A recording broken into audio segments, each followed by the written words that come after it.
বিসমিল্লাহির রহমানির রহিম। ইয়াসিন ওয়াল কুরআনিল হাকীম। এমনি আল্লাহ ডাক দিয়া বলেন, রে ফেরেশতারা, তোমাদের কানে কি আল্লাহর কালামের আওয়াজ পৌঁছায় নাই? চাপ ছেড়ে দাও। যদি তার চাপটা ছাড়া না হয় তাহলে আমার কালামের ইজ্জত রক্ষা হবে না। ক্ষেতের মতো একটা ক্ষেতের মুরব্বীরা কইতো, ক্ষেতের মতো একটা ক্ষেত যদি বছরের খোরাক যায়, আর ভূতের মতো একটা ভূত মরলে যদি হাত উঠায়। আলেম উলামা হাফেজ কারি এদেরকে সম্মান দিছেন কে?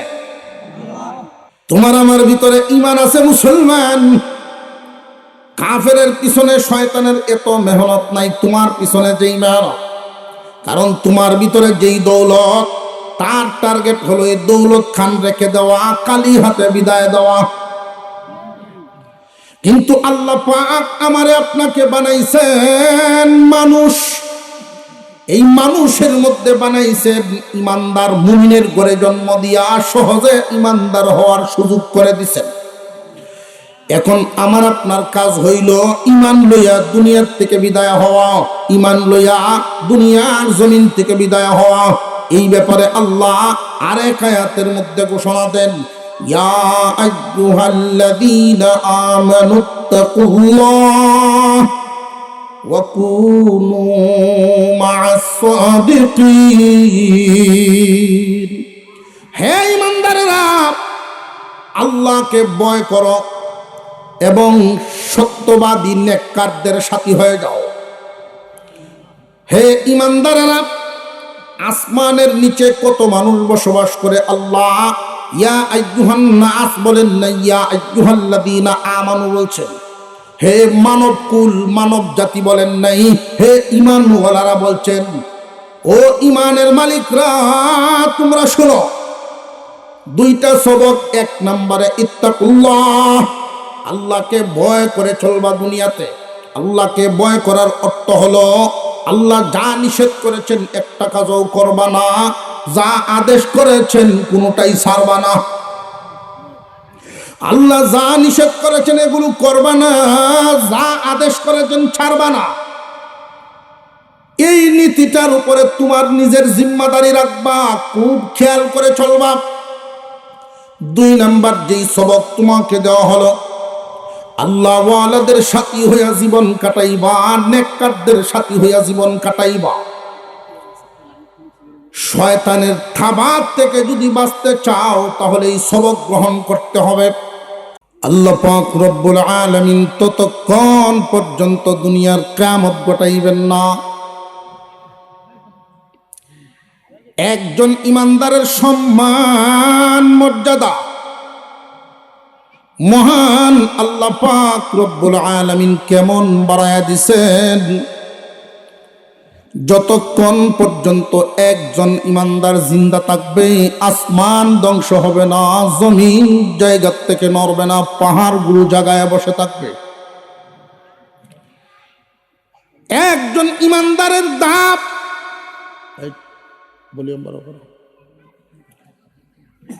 একজন ইমানদারের দাম, ইজ্জত আল্লাহ এত বাড়াইছেন,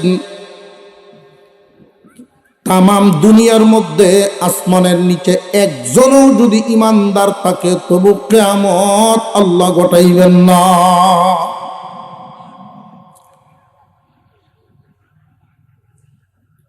আল্লাহ পাক রব্বুল আলামিন এই যে ইমানদারের সম্মান ঘোষণা করলেন, যার ঈমান আছে তার সম্মান আছে, যার ঈমান নাই তার কোনো সম্মান। যার ঈমান নাই এমন একজন মানুষ যদি দেশের প্রেসিডেন্টও হয়, এই জমিনে হাজার হাজার আর্মি পুলিশ তার ডানে বামে সামনে পিছনে থাকতে পারে, কিন্তু আল্লাহ রব্বুল আলামিনের দরবারে তার কোনো সায়রানার দাম নাই। সপ্ত রাজ্যের মালিক, 7 দেশের প্রধান যদিও হয় আর ঈমান না থাকে, পক্ষান্তরে আরেকজন মানুষ খেতে খামারে হাওরে জমিনে কাজকর্ম করে জীবন চালায়, কিন্তু এই মানুষটা যদি ইমানদার হয়, আল্লাহ বলেন ওই সপ্ত রাজ্যের মালিকের চাইতে আমার গরিব মানুষটার দাম আমার কাছে বেশি। আরেকটু জোরে করছো। মহান মৌলাই করিম ইমানদারকে ইজ্জত দিয়েছেন, যতক্ষণ ইমানদার থাকবে ততক্ষণ দুনিয়া থাকবে। এই ইমানদার যেই দিন দুনিয়ার জমিন থেকে বিদায় হয়ে যাবে, আল্লাহ পাক যে সম্মানী ঘোষণা দিলেন, ইজ্জতওয়ালা বানাইলেন। এই ইজ্জতওয়ালার জন্য আল্লাহ কি ব্যবস্থা রাখছেন? আল্লাহ পাক রব্বুল আলামিন ইজ্জতওয়ালা ইমানদারের জন্য যেই ব্যবস্থা রেখেছেন সেটা হলো জান্নাত। আরেকটু জোরে কর। আল্লাহ রব্বুল আলামিন দয়া করে আমাদেরকে মুমিনের ঘরে জন্ম দিয়েছেন, এই জন্য সহজে ইমানদার হয়ে গেছে। এই ইমান নামক দৌলত হাসিল করার জন্য কারোর বাড়ি ছাড়তে হয় নাই, নির্যাতন ভোগ করতে হয় নাই, জেল পর্যন্ত কাটতে হয় নাই। কিন্তু এমন মানুষও পৃথিবীর জমিনে ছিলেন যারা ঈমান আনার কারণে বাড়ি ঘর সব কিছু হারাইছে। পৃথিবীর ইতিহাসে শুধু বাড়ি ঘর হারাইছেন এমন না, আরো এমন মানুষ আছে যারা জীবন বিলায় দিছেন তবু ঈমান হারান নাই। মৃত্যুর দুয়ারে দাঁড়ায় আছেন, সামনে আগুনের গর্ত, ওই গর্তের পারের মধ্যে দাঁড়ায় আছে জীবন মরণের পরীক্ষা। এমত অবস্থায় তাকে প্রশ্ন করা হলো, জীবন দিবি নাকি ঈমান দিবি, সিদ্ধান্ত গ্রহণ করো। এমন ঈমানদারও গত হয়ে গেছেন, তারা জবাব দিয়েছিলেন জীবন গেলে আবার জীবন আল্লাহ ফিরাইয়া দিবেন, কিন্তু ঈমান গেলে আর ঈমান পাওয়া যাবে না। ঈমান যে কত বড় দৌলত এটা আমি আপনার হয়তো বুঝে আসে না। কেন বুঝে আসে না? যে এই ঈমান আনতে গিয়া কষ্ট করুন লাগে নাই। যেই জিনিস যত কষ্টে হাসিল হয় তার কদর তত বাড়ে। দেখবেন কিছু সংখ্যক ছেলে আছে, ফুলাফান গাড়ি দৌড়ায় রাস্তা, এরা হুন্ডার চালানি দেখলে ডর করে। আর যদি দেখি যে এই বয়সের ছেলে 15, 16, 17 বয়সের হুন্ডার উঠে, আর যখন সাপের মতো বিক্রি আইতে থাকে এমনি সাইডে দেখার হতে, বাবা তুই তোর হতে যা। দেখলেই বোঝা যায় এই গাড়ি তার পয়সার কিনা না। ঠিক না? ঠিক। যদি তার নিজের পয়সার কিনা হইতো, নিজের টাকার তেল ভরা হইতো, এই বাপ তার হয় না। জোরে কর। পরিশ্রম করে যারা টাকা কামায়, এই টাকাটা ইনকাম করতে যদি ঘাম ঝরে থাকে, সময় দিয়েছে, শ্রম দিয়েছে, মেধ বুদ্ধি কাটিয়েছে, এমত অবস্থায় যদি মাল ইনকাম করা হয়, এই মাল পকেট থেকে বাইর হইলে মালিক রে জিগায়া যাইব, যাইতাম নি। আর একটু জোরে কর। আর যদি বাপের পয়সা হয় তাহলে নিজের শরীর দাঁড় লাগে না, বাপের। এই জন্যই দেখবেন ছেলেরা যদি অতিরিক্ত খরচ করে বাপে কেটকেট করে, বিছনাত বয়ে বয়ে বাপে চিল্লা পাল্লা করে। আর বাপ যখন চিল্লায় বাড়ি দিয়ে বইয়া আগলা করে বইয়া কয় হুদাই কেটকেট করে বয়ে বইয়া, কেটকেট যে কেটে করে দি বাবা, যেই বাড়িটা তুমি থাকো এরকম একটা বাড়ি নিজে কামায়া কিনে দেখো, তখন তোমার কেটকেটানি কারে কয়, এটা জগতের মানুষ হন।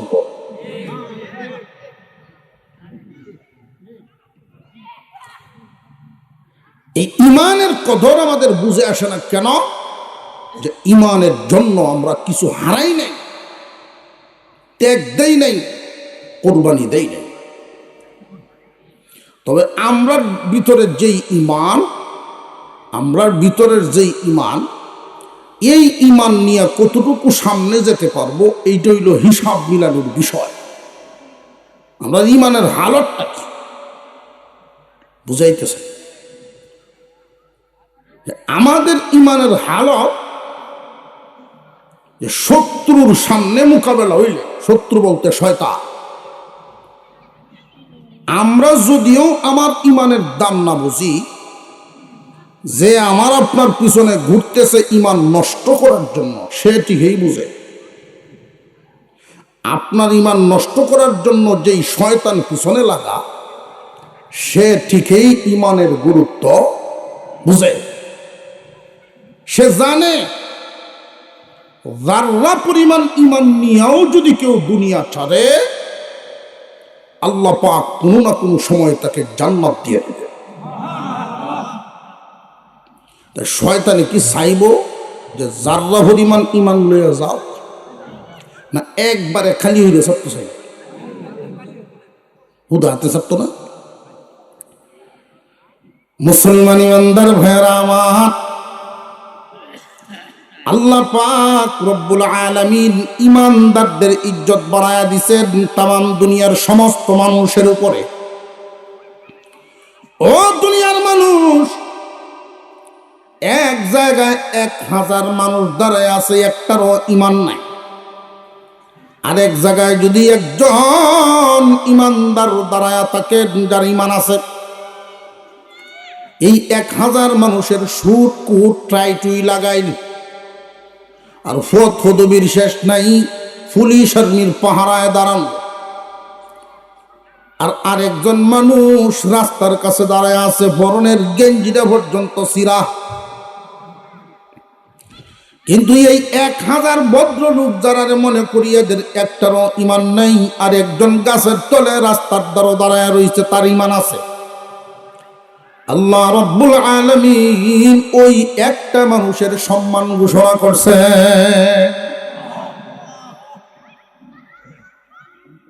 আমাদের পাশের 5 কাঠা জমিন বড়া যদি তাকে শুকর আর কুকুর, 5 কাঠা জমিন বড়া শুকর কুকুর, আর আমরা যেখানে বসা আছি এখানে যদি একজন মানুষ বসা থাকে, 5 কাঠা ক্ষেত বড়া শুকর আর কুকুরে, এই ক্ষেতই একজন মানুষ বসা। সহজ হিসাবে মিলে নেন, শুকর কুকুরের 1000, 1500, 2000, 5000 হোক, ওই শুকর কুকুরের দাম বেশি না একটা মানুষের দাম বেশি? আল্লাহ পাক রব্বুল আলামিন বলেন, যার ইমান নাই, দুনিয়ার মানুষ সম্মান দিতে পারো, কিন্তু আমি আল্লাহর কাছে সম্মান তো নাই, আমি এদেরকে মানুষও বলি না। আল্লাহ বেঈমান কাফেরদেরকে মানুষ বলেন না, কি বলেন? এক আয়াতের মধ্যে আল্লাহ উল্লেখ করে দিলেন, উলাইকা কাল আনআম বাল হুম আদাল্লু উলাইকা হুমুল গাফিলুন। এরা চতুষ্পদ জানোয়ারের চেয়ে নিকৃষ্ট, চতুষ্পদ জানোয়ারের মতো, বরং এর চেয়ে আরো নিকৃষ্ট। মুসলমান ইমানদার ভাইয়েরা আমার, মানুষ হইয়াও মালিক চিনে যারা, মানুষ হইয়া মালিক চিনে না যারা, কাফের তারা, পশুর চেয়েও নিকৃষ্ট তারা। মুফাসসিরিনে কেরাম আরেকটা ব্যাখ্যা করেছেন এদেরকে নিকৃষ্ট বলার কারণ কি। এই কুকুর যদিও দুনিয়ার জমিনে নিকৃষ্ট একটা প্রাণী, দুনিয়ার মানুষ জেনে রাখবা, এই কুকুরের কোনো জাহান্নামের সাজা নাই। কিন্তু তুমি আশরাফুল মাখলুকাত, মানুষ হওয়ার পরেও তোমার কর্মের কারণে জাহান্নামে যাওয়া লাগবে। একটা গরুর জাহান্নাম নাই, কুকুরের জাহান্নাম নাই। আল্লাহ ঘোষণা দিবেন, কুনু তুরাবা, মাটি হয়ে যাও তোমরা যেই কারণে বানাইছিলাম কারণটা তো শেষ। তাম পৃথিবীর সব কিছু আল্লাহ বানাইছেন মানুষের খেদমতের জন্য, আর এই মানুষগুলোরে বানাইছেন আল্লাহর গোলামির জন্য। আল্লাহ পাক রব্বুল আলামিন ইমানদারকে ইজ্জতওয়ালা ঘোষণা দিয়েছেন, তারা সম্মানী। ইয়ারফাইল্লাহুল্লাযীনা আমানু মিনকুম। ও দুনিয়ার মানুষ শুনে রাখো, আমারে মানো আর না মানো, তোমাদের সবার মধ্যে ইমানদার যারা সম্মানী তারা। আর এখন ইমানদাররা শুনিয়া রাখো, ওয়াল্লাযীনা উতুল ইলমা দারাজাত। ইমানদার যারা তারারে তো আমি সম্মানী ঘোষণা দিলাম, তবে আমার ইমানদার বান্দারা এবার তোমরা শুনো, তোমাদের মধ্য থেকে যাদেরকে আমি ইলম দিলাম তোমাদের মধ্যে এদেরকে সম্মান ঘোষণা করলাম। আলেম উলামা হাফেজ কারি এদেরকে সম্মান দিছেন কে? তোমার আমার ভিতরে ঈমান আছে মুসলমান। কাফেরের পিছনে শয়তানের এত মেহনত নাই তোমার পিছনে যেই মেহনত। কারণ তোমার ভিতরে যেই দৌলত, তার টার্গেট হলো এই দৌলত খান রেখে দেওয়া, কালি হাতে বিদায় দেওয়া। কিন্তু আল্লাহ পাক আমারে আপনাকে বানাইছেন মানুষ, এই মানুষের মধ্যে বানাইছেন ইমানদার মুমিনের ঘরে জন্ম দিয়া সহজে ইমানদার হওয়ার সুযোগ করে দিছেন। এখন আমার আপনার কাজ হইল ঈমান লইয়া দুনিয়ার থেকে বিদায় হওয়া, ঈমান লইয়া দুনিয়ার জমিন থেকে বিদায় হওয়া। এই ব্যাপারে আল্লাহ আরেক আয়াতের মধ্যে ঘোষণা দেন, ইয়া আইয়ুহাল্লাযীনা আমানুত্তাকুল্লাহ ওয়া কুনু মা'আস সাদিকিন। হে ঈমানদারেরা, আল্লাহকে ভয় করো এবং সত্যবাদী নেককারদের সাথী হয়ে যাও। হে ঈমানদারেরা, আসমানের নিচে কত মানুষ বসবাস করে আল্লাহ ইয়া আইয়ুহান নাস বলেন না, ইয়া আইয়ুহাল্লাযীনা আমানু বলছেন। হে মানব কুল, মানব জাতি বলেন নাই, হে ঈমানওয়ালারা বলছেন। ও ঈমানের মালিকরা তোমরা শোনো, দুইটা সবক। এক নম্বরে ইত্তাকুল্লাহ, আল্লাহকে ভয় করে চলবা দুনিয়াতে। আল্লাহকে ভয় করার অর্থ হলো আল্লাহ যা নিষেধ করেছেন একটা কাজও করবা না, যা আদেশ করেছেন কোনোটাই ছাড়বা না। আল্লাহ যা নিষেধ করেছেন এগুলো করবা না, যা আদেশ করেছেন ছাড়বা না। এই নীতিটার উপরে তোমার নিজের জিম্মাদারি রাখবা, খুব খেয়াল করে চলবা। দুই নাম্বার যেই সবক তোমাকে দেওয়া হলো, আল্লাহ ওয়ালাদের সাথী হইয়া জীবন কাটাইবা, নেককারদের সাথী হইয়া জীবন কাটাইবা। শয়তানের থাবা থেকে যদি বাঁচতে চাও তাহলে এই সবক গ্রহণ করতে হবে। সমস্ত মানুষের মধ্যে সম্মানী ইমানদারগণ, ইমানদারদের মধ্যে সম্মানী আলেমগণ। এই জমিনের মধ্যে অনেক মুসলমান আছে, খুব মনে রাখবেন, খুব মনে রাখবেন। আলেমদেরকে ইজ্জত দিছেন কে? আরো জবান খুলে বলেন কে? যেই দিন আদম আলাইহিস সালামকে আল্লাহ বানাইছেন, রূহ ঢুকায়া যখন উনাকে দাঁড় করাইলেন, সংক্ষিপ্ত আকারে আপনাদেরকে শোনায়া দেই। ফেরেশতারা এক কাতারে, আদমকে দাঁড় করাইলেন আরেক কাতারে। মহান আল্লাহ পাক রব্বুল আলামিন পৃথিবীর শুরু থেকে শেষ পর্যন্ত যত কিছু আসে, সমস্ত চিজ, সমস্ত বস্তু সামনে হাজির করা হয়। আল্লাহ হুকুম দিলেন, আদম ও ফেরেশতারা তোমাদের উভয় দলের সামনে সব রাখা হলো। ফেরেশতারা রে, এগুলোর নাম বলো, এগুলোর গুণ বলো দেখি তোমরা।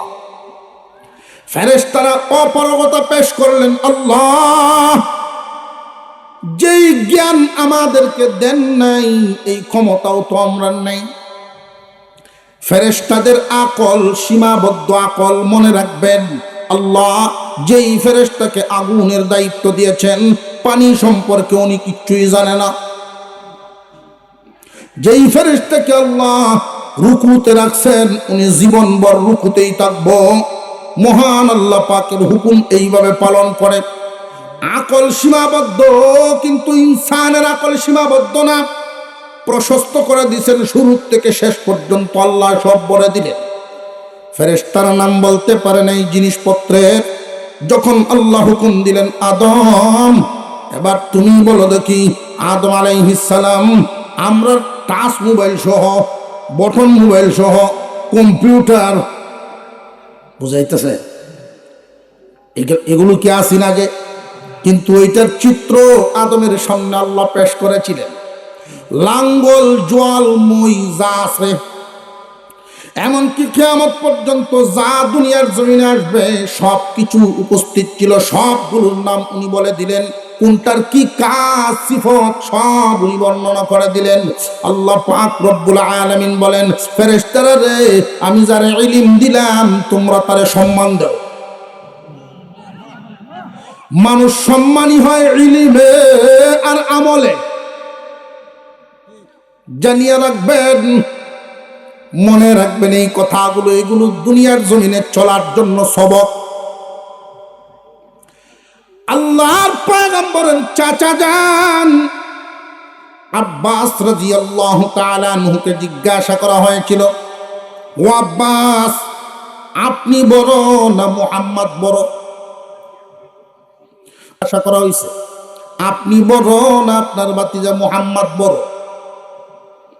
খুব ভালো করে বুঝবেন, আব্বাস রাদিয়াল্লাহু আনহুর বয়স কিন্তু কম না বেশি, আর রিশতায়ও। আব্বাস রাদিয়াল্লাহু আনহু কি উত্তর দিছিলেন, ওই উত্তরটা হইল আমাদের সবক।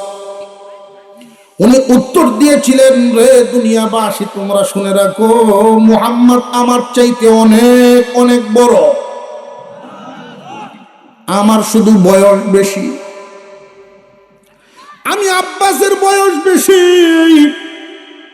এই গ্রামে মহল্লায় তোমার গোষ্ঠীতে তোমার ঘরে যদি কোনো হাফেজে কোরআন হয়, কোনো আলেম হয়, তোমার মসজিদের ইমাম বয়সে যদি কমও হয়, ইলমে বড়। এই জন্য মনে মনে ভাববেন, আমার দাড়ি ভাগছে ঠিক, বয়স আমার বেশি, কিন্তু উনি অনেক বড়। এই সবকটা অনেকেই জানে না, বিধায় আলেমদের পিছনে লাগে, সমালোচনা করে। দূর থেকে আলেমকে ডাক দেও, বাতিজা হুন্নে যাও। বাতিজারে ডাক দিতা ভালো, ঠিক আছে, 15 জন বাতিজারে ডাক দিও, কিন্তু 16 নম্বরে জেলা উনি আলেম, ওনারে ডাক দিও না। বুঝাইতেছে? যদি এই সবক মনে রাখতে পারেন, ইমানদারদের সাথে থাকতে পারবেন। আর যদি এখানে গন্ডগোল ঘটিয়া যায়, অতীতে যত জাতি ধ্বংস হয়ে গেছে, নবীগণের সাথে বেয়াদবি করে ধ্বংস হয়েছে, আর এখন মুসলমানদের মধ্যে একদল নামদারি মুসলমান আলেম ওলামাদের বিরুদ্ধে গিয়া আলেম ওলামাদের বৌদ্ধতার কান্দ তুলে। আছে না নাই? মুসলমান ইমানদার ভাইরা আমার, আল্লাহ পাক রব্বুল আলামিন হুকুম দিলেন, ফেরেশতারা রে, আমি যারে ইলম দিলাম তোমরাও তারে সম্মান দাও, সেজদা দাও। এই সেজদা দেওয়ার হুকুম দেওয়ার পরে সমস্ত ফেরেশতারা উপস্থিত যা ছিলেন সবাই সেজদা দিয়া দিলেন, ইল্লা ইবলিস। ইবলিস দেয় নাই। আল্লাহ জিজ্ঞাসা করেন, ইবলিস তুমি কেন ওদের সাথে দিলা না? ওই সময় ইবলিসে যদি বলতো যে আপনি তো শুধু ফেরেশতাদেরকে বলছেন, ফেরেশতাদেরকে বলছেন, আমারে তো বলেন নাই, আমি তো আর ফেরেশতা না, তাহলে বাঁচার সুযোগ আছে না নাই? বুঝাইতেছে? আল্লাহ আপনি যে হুকুম করেছেন, আপনি তো বলতেন ফেরেশতারা সেজদা দাও, আমি তো এর আওতায় পড়ি নাই, এই জন্য দেই নাই। সে বাঁচার সুযোগ ছিল, দিয়া দিতে পারত পরবর্তীতে, কিন্তু না, সে যে দাঁড়াইছে সে যুক্তি দেয়, আল্লাহ আমি কোন কারণে সেজদা দিতাম তারে। আমি তো আগুনের তৈরি আর সে মাটির তৈরি। মাটি যদি হাত থেকে ছেড়ে দেওয়া হয় নিচের দিকে চলবে, আর আমি আগুনকে যদি হাত থেকে ছাড়া হয় উপর দিকে যায়, আমার ইজ্জত বেশি হওয়ার কথা। আল্লাহ রাব্বুল আলামিনের সামনে অহংকার বলে জবাব দেওয়ার কারণে সে কি লাভবান না ক্ষতিগ্রস্ত? কিছু না, সারে সর্বনাশ। পক্ষান্তরে যারা সিজদা দিয়েছিলেন ফেরেশতারা, আল্লাহর হুকুম পালন করেছে আদমকে সিজদা দেওয়ার কারণে, এই সিজদাকারীদের মধ্যে একজন ফেরেশতা আগে সিজদা দিয়েছে। ফেরেশতাদের মধ্যে একজনের সিজদা পড়ে গেছে আগে। ওই ফেরেশতার নাম ইসরাফিল আলাইহিস সালাম। আল্লাহ পাক রব্বুল আলামিন বলেন, ইসরাফিল রে, আমি যারে সম্মান দিছি সম্মান দিতে গিয়া তুমিও আগে দেখো। আমি আল্লাহ যারে নিয়ামত দিলাম, হুকুম পালন করতে গিয়া সম্মান দিতে গিয়া তুমি যেহেতু আগে দিছো, তোমারে আমি পুরস্কার দিতাম। আমি আল্লাহ খুশি হইয়া তুমি ইসরাফিলের কপালে আমি আল্লাহ 30 পারা কোরআন লিখে দিলাম। এই দুনিয়ার জমিনে একদল মানুষ আলেমদের সাথে থাকবে, আলেমদেরকে সম্মান দিবে, ওদের জন্য আল্লাহ পুরস্কার রাখবেন ঈমানের মরণ। আর একটু জোরে কর, আরো জোরে কর। ঈমান, ঈমান নামক দৌলত নিয়ে দুনিয়া ছাড়বে, আর কোনো কামাই নাই। আল্লাহ যা নিষেধ করেন এইগুলোর থেকে নিজের বাছায় রাখে, আল্লাহর আদেশগুলো পালন করে, অতিরিক্ত আমল তেমন করতে পারে না। কিন্তু আলেম ওলামা দেখলে তার মনটা কেমন জানি নরম হয়ে যায়। আলেম ওলামা দেখলেই রসুলের কথা স্মরণ হয়। নবীগণকে দেখতে পারি নাই, রসুল দেখতে পারি নাই, ওরাসাতুল আম্বিয়া, নবীগণের ওয়ারিস দেখতেছি। আর একটু জোরে কর। মন যখন এইভাবে নরম করে, একজন আলেমের চেহারার দিকে কেউ তাকাবে। আবু হুরায়রা রাদিয়াল্লাহু তাআলা আনহু থেকে বর্ণিত হাদিস, আলেমের চেহারার দিকে যখন এই ভেবে কেউ তাকায়া যায়, পয়গম্বর চোখে দেখার সওয়াব তার আমলনামায় উঠায় দেওয়া হয়।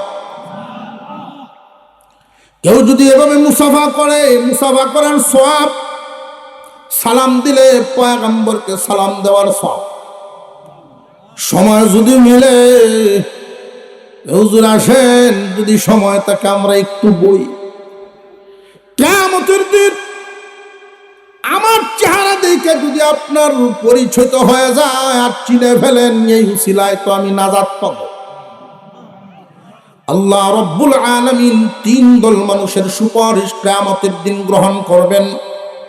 ইয়াশফাউ ইয়াউমাল কিয়ামাতি সালাসা, আল আম্বিয়া, সুম্মাল উলামা, সুম্মাশ শুহাদা।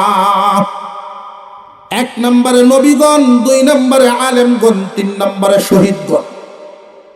এই 3 দল সুপারিশ করবে। আল্লাহ জাহান্নাম থেকে বের করে এনে এনে ধুইয়া পরিষ্কার বানাইয়া পরিপূর্ণ মানুষ বানাইয়া আবার তারে জান্নাত দিবে।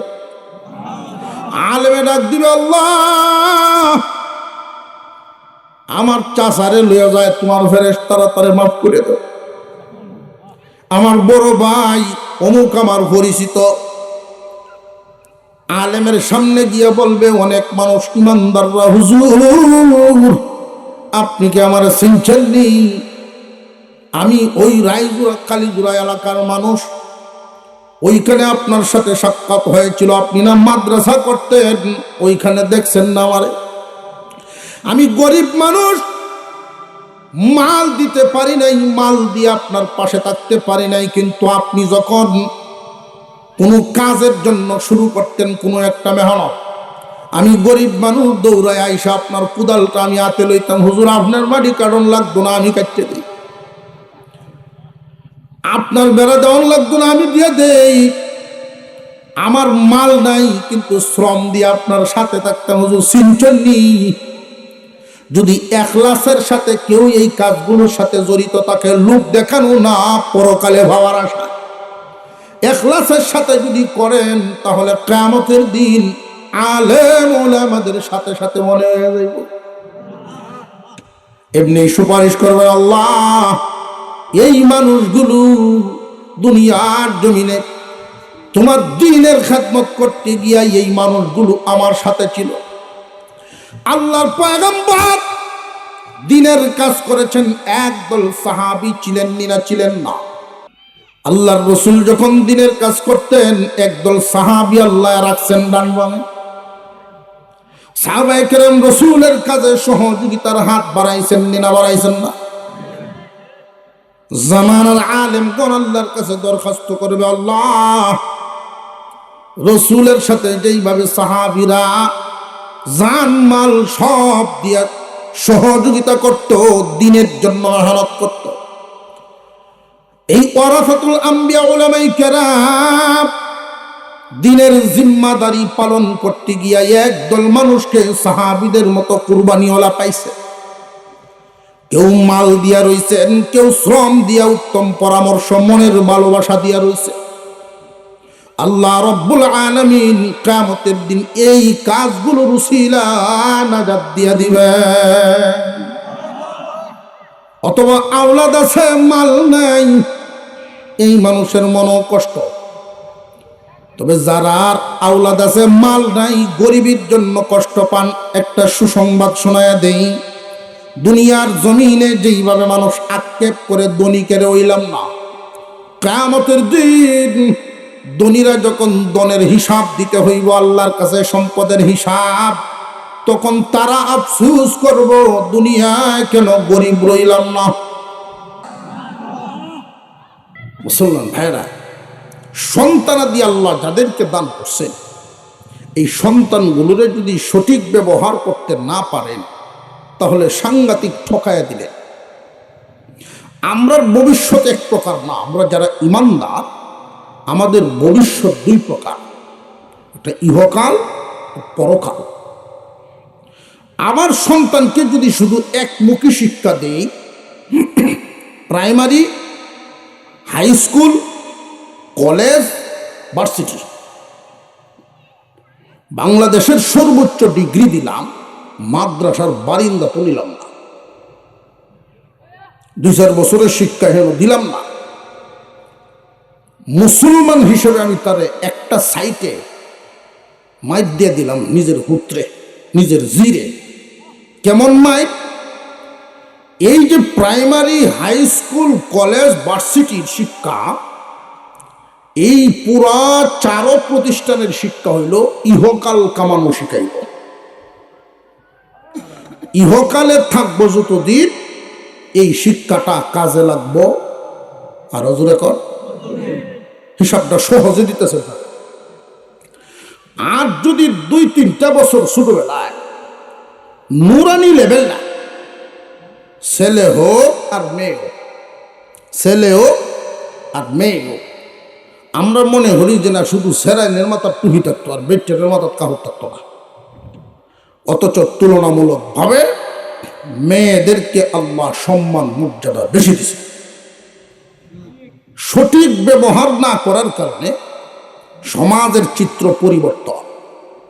আমরা টানি আন্দর, এরা যায় আরো বন্দর। ঠিক না বে ঠিক? মহিলাদের কি ইজ্জত আল্লাহ দিচ্ছেন দেখেন।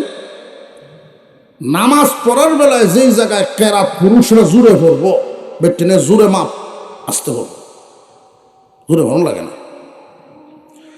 জুমার নামাজে মহিলা যাওয়ার লাগতো না। আপনারা যে টুহিটা দিছেন বাবু, কই গো আদান করে হয়ে টুহিটা লই আইছে না, পাঞ্জাবিটা নিয়ে দিয়েছেন। এই অৎকার নেই, উনি গড় তাকে আপনার সমান সব হয়ে গেছে। জুম্মা মাপ, জানাজার নামাজ মাপ, সব ঠিক আছে। ঈদের নামাজ মাপ, সব ঠিক আছে। এই যে মাপ, শুধু বাজারে যাওয়ার না, মাপ দিয়েছেন আল্লাহ।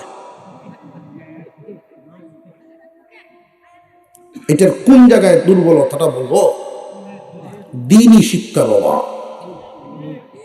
এই যে দুনিয়া কামানোর শিক্ষাটা আমরা দিছি এদেরকে, ছেলে হোক আর মেয়ে, আখেরাত কামানোর যে প্রশিক্ষণ লাগে এই শিক্ষাটা দেই নাই।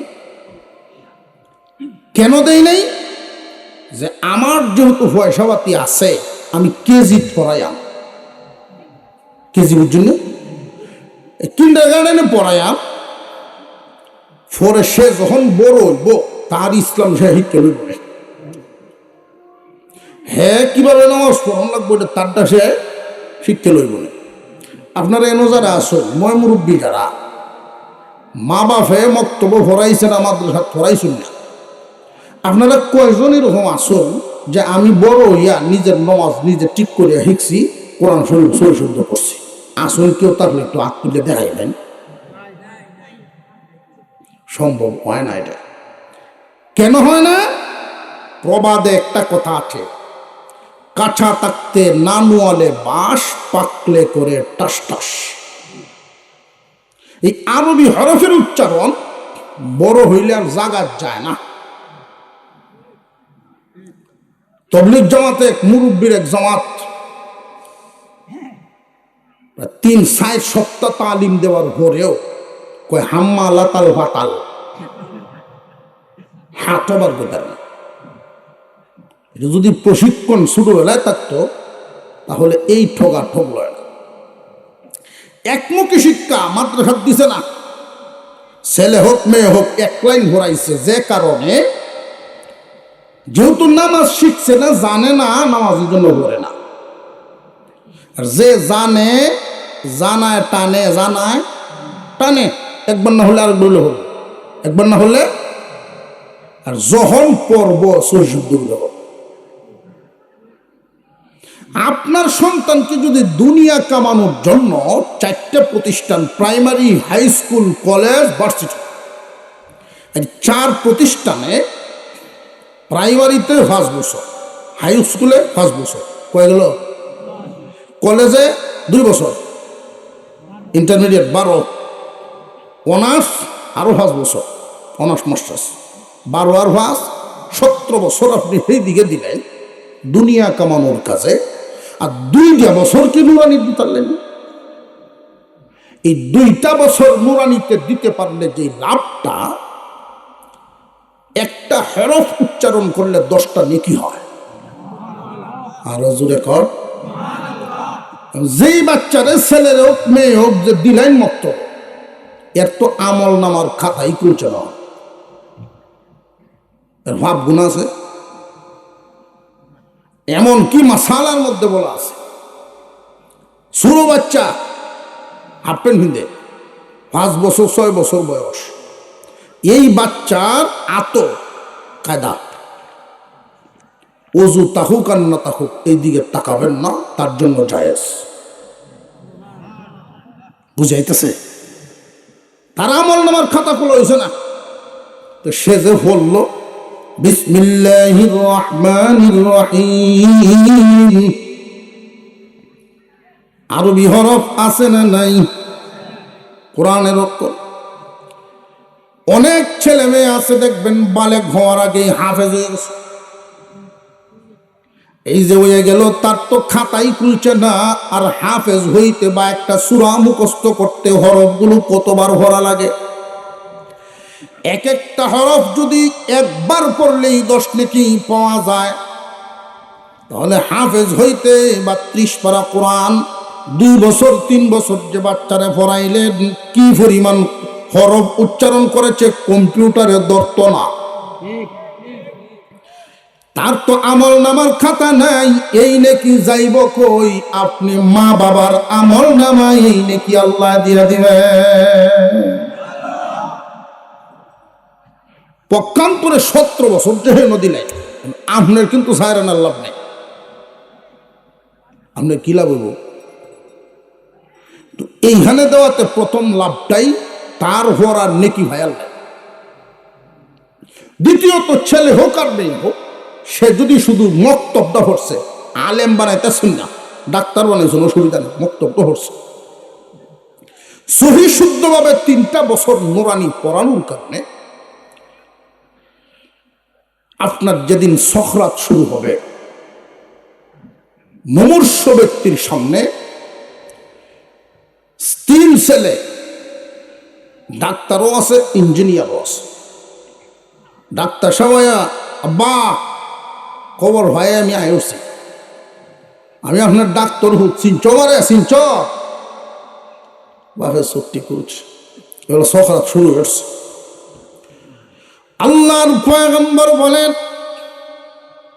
মানুষের সখরাত যখন আরম্ভ হয়, 500 ফেরেশতা একসাথে চাপ দিয়ে ধরে। কতটা? 500 ফেরেশতা একসাথে চাপ দিয়ে। এখানে যারা আছি কেউ এখান থেকে রেহাই পাবো না, প্রত্যেকের জন্য হাজির। মৃত্যুর যন্ত্রণা সকলকেই বুক করতে হবে। কুল্লু নাফসিন যায়িকাতুল মাউত। 500 ফেরেশতা একসাথে চাপ দিয়া ধরবে। বান্দা চিল্লাইবে আর বলবে, তোমরা কারা গো? এত বড় জামাত, চোখের দৃষ্টি যাইব সেই পরিমাণ, জমাত দেখা যাইব সেই পরিমাণ। 500 ফেরেশতা একসাথে চাপ দিবে, তোমরা কারা? আমার চাপটা একটু কমায় দাও, বিনিময়ে আমি দুনিয়াতে যা কামাইছিলাম সব লয়ে যাও। কিন্তু ফেরেশতারা কি ছাড়বো? ডাক্তার ছেলে আয়া যখন ডাক দিবে, আপনার বড় ভূত ডাক্তার সবাইছি, এমনি বাপ তাকায় কইব, ভূতরে তুমি ডাক্তার হইছো, এটা তোমার কাম হইলো, আমার কি কাম লাগলো?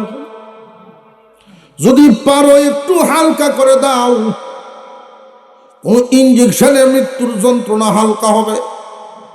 আরো জোরে কর। ফেরেশতাদের চাপ তো ছাড়বে না, ইঞ্জিনিয়ার হুতাইব, পরিচয় দিব, বাবা তোমার ইঞ্জিনিয়ার বানাইছে, এটা তোমার কাম লাগলো, আমার হইল কি? কিন্তু একটা বাচ্চারে, মেয়েটারে মক্তব্য বানাইছি 3 বছর, এই মেয়ে অজু করে দৌড়ায় কোরআন শরীফ লয়ে যায়, পিছন থেকে ডাক দেয়, এই মুহূর্তে তুই কোরআন লয়ে কই যাস? আমি আলেমদের জবানে শুনছি, মুমূর্ষ ব্যক্তির পাশে যদি সূরা ইয়াসিন তিলাওয়াত করা হয়, মৃত্যুর যন্ত্রণা আল্লাহ কমায়া দেয়। মাত্র 2 বছর 3 বছর কিন্তু পড়াইছেন, দুনিয়ার শিক্ষা 20 বছর দেন, অসুবিধা নাই, দুনিয়া কামাও, কামো লাগবো কতদিন, দুনিয়া থাকবো যতদিন। কিন্তু এই 3 বছরের শিক্ষাটা, পরকাল কামানো শুরু হয়ে গেল মরণ থেকে। দুনিয়ার জমিনে মুয়াজ্জিনের দাম নাই, বুঝলাম, ইমামের দাম নাই, আলেমের দাম নাই, বুঝবা কোন দিন? দুনিয়া ছাড়বা যেই দিন। সূরা ইয়াসিন যখন তিলাওয়াত শুরু হয়, বিসমিল্লাহির রহমানির রহিম, ইয়াসিন ওয়াল কুরআনিল হাকীম। এমনি আল্লাহ ডাক দিয়া বলেন, রে ফেরেশতারা, তোমাদের কানে কি আল্লাহর কালামের আওয়াজ পৌঁছায় নাই? চাপ ছেড়ে দাও, যদি তার চাপটা ছাড়া না হয়, তাহলে আমার কালামের ইজ্জত রক্ষা হবে না। ক্ষেতের মতো একটা ক্ষেতের মুরব্বীরা কইতো, ক্ষেতের মতো একটা ক্ষেত যদি বছরের খোরাক যায়, আর ভূতের মতো একটা ভূত মরলে যদি হাত উঠায়। বাড়ি ভরা সন্তানাদি হয়ে গেলেন, সূরা একটা সহি শুদ্ধ করে পারে না, কই কাটাইলেন দুনিয়া। এই মাদ্রাসাগুলো আমাদের জন্য নিয়ামত, উম্মতে মুহাম্মাদি ইমানদারের জন্য নিয়ামত। এই প্রতিষ্ঠানগুলো উলামায়ে কেরাম যদি না থাকে, জেনে রাখবেন, পরিষ্কার কথা হিসাব মিলান, তামাম দুনিয়াতে কোনো আলেম যদি না থাকে, মাদ্রাসা যদি না থাকে, বলেন এই টুপির হেফাজত কে করবে? কোন জামাত করবে? ইমাম কোত্থেকে পাবেন? মসজিদ চলবে না, মসজিদে তো মাদ্রাসা না থাকলে ইমাম পাইবেন কই? বুঝাইতেছে? তখন সার আন্যে কারো ইংলিশে নজ জোরে কর। অনেক মানুষ মাদ্রাসা দেখলে অ্যালার্জি হয়, বুঝবেন শয়তান খুব কাছে আছে, তার ইমান বড় হুমকিতে আছে। ইমান বড় হুমকিতে আছে, খালি হাতে বিদায় দেওয়ার জন্য শয়তান লেগে গেছে। যদি দুনিয়ার জমিনে আমাদের এই বাংলাদেশেই মাদ্রাসাগুলো যদি না থাকে, কওমি মাদ্রাসা, চিত্রটা একটু ভাবেন। 20 বছর, 40 বছর, 50 বছর মাদ্রাসার যদি শিক্ষা ব্যবস্থা না থাকে, টুফিওয়ালা আলেম ওলামা না থাকে, তখন আমাদের অবস্থাটা, সমাজের অবস্থাটা কি হবে? সমাজের অবস্থা হবে এই, গরু মরে, মুরগি মরে, কুকুর মরে, মানুষও এভাবে মরবে, জানাজা দেওয়ার লোক থাকবে না। এই মানুষগুলো, এই প্রতিষ্ঠানগুলো নিয়ামত। আল্লাহ পাক সারা জিন্দিগি ভর এই প্রতিষ্ঠানের মহাব্বত, প্রতিষ্ঠানের সঙ্গে যেন রাখেন, আলেমদের জামাতের সাথে মিলায়া রাখেন। ছেলে মেয়ে, নাতি নাতকর যা পিছনে গেছে তো গেছে, এই ভুল আর করবেন না। প্রথম শিক্ষাটা নুরানি শিক্ষা, ফাউন্ডেশনটা ঠিক করে দেয়া দিবেন। প্রথম নুরানি, এর ঘরে দুনিয়া গুরানি। যা কত বুঝে যেতেছে? প্রথম নুরানি, এর ঘরে দুনিয়ায় গুরানি। হাফিজ জুজুর রহমতুল্লাহ আলাইহি বলছিলেন, আমি যদি রাষ্ট্রপতি হতে পারি, ৬৮,০০০ গ্রামে ৬৮,০০০ কোরআনের মক্তব করবো। আগে কেন মক্তব করব? এই কোরআনের মক্তবে যদি প্রত্যেকটা মানুষ, ছেলে মেয়ে, সব ছেলে মেয়েরা আগে কোরআনের মক্তবে পড়ে কোরআন শিখবে, সিনার ভিতরে কোরআনের নূর ঢুকায় যখন ছাড়বো, কলেজ, ভার্সিটি যেখানেই যাক, মন্ত্রণালয়ে যাক, ঘুষের বাণিজ্য হবে না, পবিত্র আত্মা নিয়ে তারা বেড়াইতে পারবে। আর এই পবিত্র আত্মা না থাকাতেই আজকে কোটি কোটি না, লক্ষ কোটি টাকা দেশের বাহিরে চলে যায়, আত্মা পবিত্র না হওয়ার কারণে, কোরআনের ছোঁয়া না পাওয়ার কারণে। আল্লাহ পাক আমাদেরকে সহি বুঝ দান করুন, বলুন আমিন। নাতি নাতকর অর্থাৎ পরবর্তী বংশধর যারা, এদেরকে যদি ঠকাইতে না চান, এই সহি শিক্ষাটা আগে নুরানি, এর ঘরে কোরআনি। আল্লাহ আমাদেরকে কবুল করেন, বলুন আমিন। ওয়া আখিরু দাওয়ানা।